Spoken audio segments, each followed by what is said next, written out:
বাংলার বহু পরিযায়ী শ্রমিক ভিন রাজ্যে থাকেন কর্মসূত্রে। বিগত দিনে এমন অনেক পরিযায়ী শ্রমিকের মৃত্যু কিন্তু ঘটে গেছে। উত্তর পূর্ব ভারতে রেল সেতু দুর্ঘটনা, উজবেকিস্তানে দুর্ঘটনা বা বেঙ্গালুরুতে ছোট্ট ঘরে বিষাক্ত গ্যাসের মতো নানান ধরনের দুর্ঘটনার কবলে পড়ে থাকেন বাংলার পরিযায়ী শ্রমিকরা। এই আবহে বারবার প্রশ্ন উঠেছে, বাংলায় কর্মসংস্থানের অভাবে কিন্তু বিষয়টি ঘটে। বাংলায় কর্মসংস্থান নেই বলে ভিন রাজ্যে যেতে হয় এখানকার মানুষকে, জানিয়ে অস্বস্তিতে পড়ে শাসক দল তৃণমূল কংগ্রেস। তবে এইসবের মাঝেই এবার বাংলার কয়েক লক্ষ পরিযায়ী শ্রমিক এবং তাদের পরিবারের মন জয় করতে বড় ঘোষণা করে ফেললেন মুখ্যমন্ত্রী মমতা ব্যানার্জি। সামনেই ভোট, মন জয় তো করতেই হবে। রাজ্য সরকারের তরফ থেকে এবার ভিন রাজ্যে বসবাসকারী বাংলার পরিযায়ী শ্রমিকদের জন্য একটা আলাদা ধরনের স্বাস্থ্যসাথী কার্ড চালু করা হচ্ছে। সরকার দাবি করছে, এই কার্ডের সাহায্যে ভিন রাজ্যে অসুস্থ হয়ে গেলে বা দুর্ঘটনার কবলে পড়লে সেই পরিযায়ী শ্রমিক স্থানীয় স্বাস্থ্যকেন্দ্রে বা নার্সিংহোমে চিকিৎসা করাতে পারবেন। মঙ্গলবার শিলিগুড়ির দীনবন্ধু মঞ্চে এই নিয়ে মুখ্যমন্ত্রী মমতা বন্দ্যোপাধ্যায় বলেছিলেন যে আমাদের রাজ্যের অনেক শ্রমিক মজদুর ভিন রাজ্যে রয়েছে, তারা সেখানে কাজ করে। আজ থেকে তাদের জন্য একটা আলাদা স্বাস্থ্যসাথী কার্ড চালু করছি। বাইরে কাজ করার সময় তাদের শরীর যদি খারাপ হয় তখন তারা ঘরে খবর পাঠান, তবে ঘরের মানুষের কাছে তাদের চিকিৎসা করানোর টাকা থাকে না।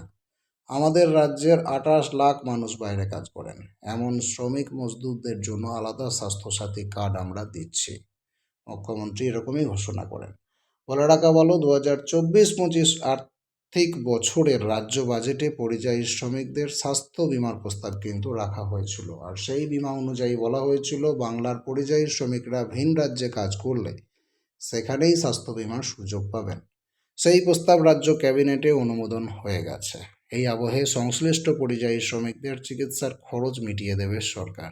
অবশ্য এই গোটা প্রক্রিয়া খাতায় কলমে বাস্তবায়িত করার জন্য তৃতীয় পক্ষের সাহায্য নিতে পারে রাজ্য সরকার। এদিকে ভিন রাজ্যে কাজ করা পরিযায়ী শ্রমিকদের নাম নথিভুক্ত করার কাজ চলছে। এই বিষয়ে পরিযায়ী শ্রমিক কল্যাণ পর্ষদের চেয়ারপারসন সামিরুল ইসলাম উনি জানাচ্ছেন, এখনও 22 লক্ষ পরিযায়ী শ্রমিকের নাম নথিভুক্ত করা হয়েছে। আরও যারা বাকি আছেন তাদের নাম নথিভুক্ত করার কাজ চালু রয়েছে। সরকার যখন কিছু বলবে, বিরোধী পক্ষ তো চুপচাপ থাকবে না।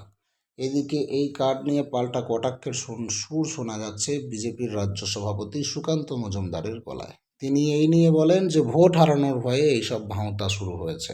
গোটা দেশে আয়ুষ্মান ভারত আছে, সেটা এই রাজ্যে চালু করতে দেননি মুখ্যমন্ত্রী। আর স্বাস্থ্যসাথী তো এই রাজ্যেই কাজ করে না, ভিন রাজ্যে কী করে কাজ করবে?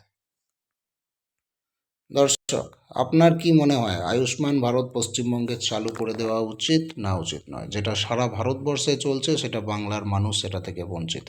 আপনার মতামত অবশ্যই কমেন্ট করে বলবেন। পরবর্তী আপডেট পেতে নজর রাখবেন স্মার্ট দুনিয়ায়।